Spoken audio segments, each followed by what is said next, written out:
அதேதான் நாங்க சொல்றோம். ஆனா அவங்க என்ன சொல்றாங்க, பட்டா இடத்துலதான் கை வைப்பேன்றாங்க. அதுக்குதான்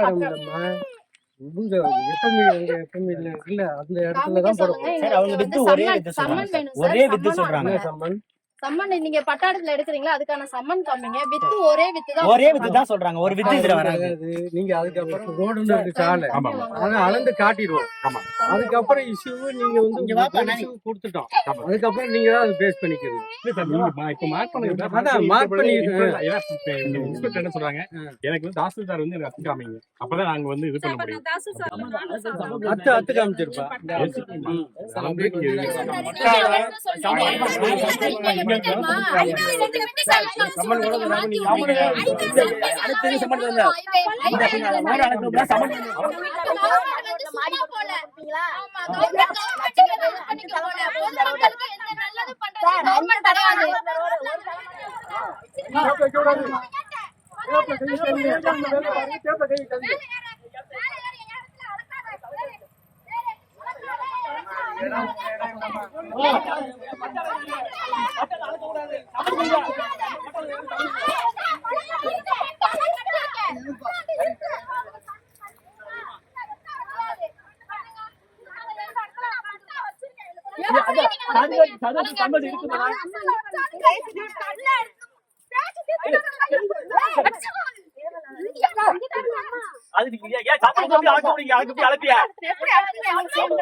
தாசில்தார் வந்திருக்காரு.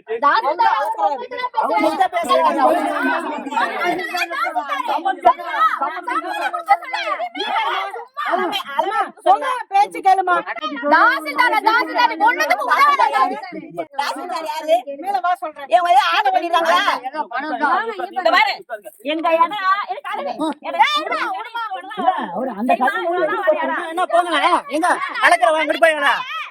இப்படியே கிராஸ் ஆகல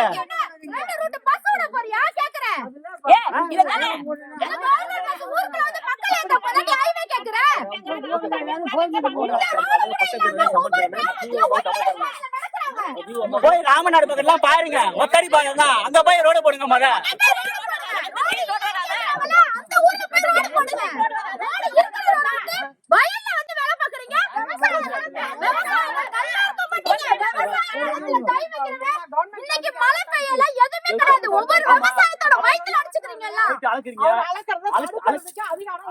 வணக்கம். இது வந்து புதுக்கோட்டை மாவட்டம் கந்தர்வாக்கோட்டை தாலுக்கா வடுகப்பட்டி கிராமம்.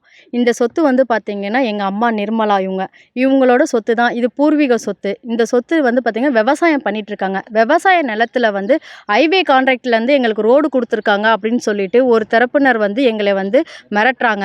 அதில் வந்து பார்த்திங்கன்னா எங்களுக்கு ஒரு சம்மன்னாச்சும் கொடுத்துருக்கணும். விவசாய நிலக்காரவங்களுக்கு எந்த சம்மனுமே கொடுக்கவே இல்லை. கொடுக்காம அவங்களே வந்து எங்களுக்கு வந்து இந்த இதில் வந்து எங்களுக்கு இது ரோடு போடுறதுக்காக கான்ட்ராக்ட் கொடுத்துருக்காங்க அப்படின்னு சொல்லி சொல்கிறாங்க. இதை பற்றி நாங்கள் வந்து தாசில்தார் ரமேசர் கந்தர்வாக்கோட்டையில் இருக்கார், அவர்கிட்ட போய் பேசினதுக்கு அவர் சொன்னார், இருக்கிற ரோட்டில் ரோடு போட்டுக்கோங்க, உங்கள் விவசாய நிலத்தை நீங்கள் அளந்து எடுத்துக்கோங்க அப்படின்னு சொன்னவங்க இன்றைக்கி 10 நாள் எங்களுக்கு டைம் கொடுத்தாங்க. ஆனால் நாங்கள் இன்றைக்கே வந்து எங்களுக்கு உடனே எல்லாருமே வந்து பேசின பேச்செல்லாம் மாற்றி இன்றைக்கே எங்களுக்கு ரோடு போடணும் அப்படின்னு சொல்லிட்டு எங்கள்கிட்ட பிரச்சனை பண்ணிகிட்ருக்காங்க. அதுவும் இல்லாமல் சர்வேயர் வந்து பார்த்திங்கன்னா ராஜா, அவர் வந்து கந்தர்வக்கோட்டை எல்லா சைடுமே வந்து பார்த்திங்கன்னா சரியான முறையில் வந்து நிலத்தை வந்து சர்வே பண்ணாமல் அவங்களுக்கு என்ன தேவையோ அந்த இடத்த வந்து சர்வே பண்ணிக்கிட்டு இது வந்து எங்கள் சர்வே இடத்துல இருக்குது, ஹைவே ரோட்டில் இருக்குது அப்படின்னு சொல்லிட்டு அவங்க அப்படியே மாற்றி பேசுகிறாங்க. நாங்கள் வந்து கரெக்டான அளவை அளந்து நாங்கள் வேலி போட்டதுக்கப்புறம் நீங்கள் ரோடு போடுங்க அப்படின்னு சொல்லி நாங்கள் வந்து பர்மிஷன் கேட்டிருந்தோம். நாங்கள் எஸ்பி ஆஃபீஸில் கம்ப்ளைண்ட் கொடுத்துருக்கோம், கலெக்டர் ஆஃபீஸில் கம்ப்ளைண்ட் கொடுத்துருக்கோம். அந்த கம்ப்ளைண்ட்டுக்கு இன்னும் ஆக்ஷன் எடுக்கலை. அதுக்கான ஆக்ஷன் வந்து எடுக்கிற வரையும் நாங்கள் வெயிட் பண்ணிகிட்ருக்கோம். ஆனால் இவங்க வந்து எங்களை வந்து த்ரெட்டன் பண்ணுறாங்க. இல்லை இதுதான் எங்களோட இடம் அப்படின்னு சொல்லிட்டு ரொம்ப எங்களை வந்து மன உளைச்சல் ஆக்குறாங்க. இதை வந்து கவர்மெண்ட் வந்து நல்ல ஒரு விதமாக எங்களுக்கு ஒரு நல்ல ஆக்ஷனை வந்து எடுத்து கொடுக்கணும். நல்லாட்சி நடந்துகிட்ருக்கு. இந்த ஆட்சியில் வந்து விவசாய மக்களை வந்து ரொம்ப கொடுமைப்படுத்துகிற அளவுக்கு இங்கே உள்ள அதிகாரிகளாக எங்கள் எல்லாத்தையுமே ரொம்ப கொடுமைப்படுத்திட்டு இருக்காங்க. இதில் வந்து எல்லாருமே ரொம்ப மன உளைச்சலாக இருக்காங்க. எங்களுக்கு நல்ல ஒரு நீதி கிடைக்கணும்னு சொல்லிட்டு நான் உங்கள்கிட்ட தாழ்மையோடு கேட்குறோம். சம்மன் எதுவும் கொடுத்தாங்களாக்கா? சம்மன் எதுவுமே எங்களுக்கு கொடுக்கவே இல்லை. சம்மன் கொடுத்துருந்தா நாங்கள் சரின்னு நாங்களும் ஏதாச்சும் நாங்கள் பார்த்துருப்போம். சம்மன் எதுவுமே இன்ன வரையும் நாங்கள் சம்மன் கேட்குறோம். எங்களுக்கு அந்த சம்மன் கொடுக்க மாட்டேங்கிறாங்க. ரோடோட அளவு என்னன்னு சொல்ல மாட்டேங்கிறாங்க. அவங்க இஷ்டத்துக்கு விவசாய நிலத்தில் வந்து ரோடை வந்து அளக்குறாங்க. இதனால ரொம்ப நாங்கள் கஷ்டப்படுறோம். விவசாயம் நடந்துட்டு இருக்க நிலம் பட்டா இடத்துல வந்து எப்படி வந்து நெடுஞ்சாலை வந்து எப்படி பட்டா இடத்தை அபகரிக்கிறாங்கன்னு எங்களுக்கு தெரியல. ஆனால் ஹைவே கான்ட்ராக்ட் நாங்கள் எங்களுக்கு இதில் இருக்குது அப்படின்னு சொல்கிறாங்க. பட்டா இடத்துல வந்து எந்த நெடுஞ்சாலைக்கும் இன்ன வரையும் அந்த மாட்டை வந்து ஆர்டரே கிடையாது. ஆனால் இவங்க வந்து பட்டா இடத்த கேட்டு எங்களை வந்து ரொம்ப கஷ்டப்படுத்துகிறாங்க.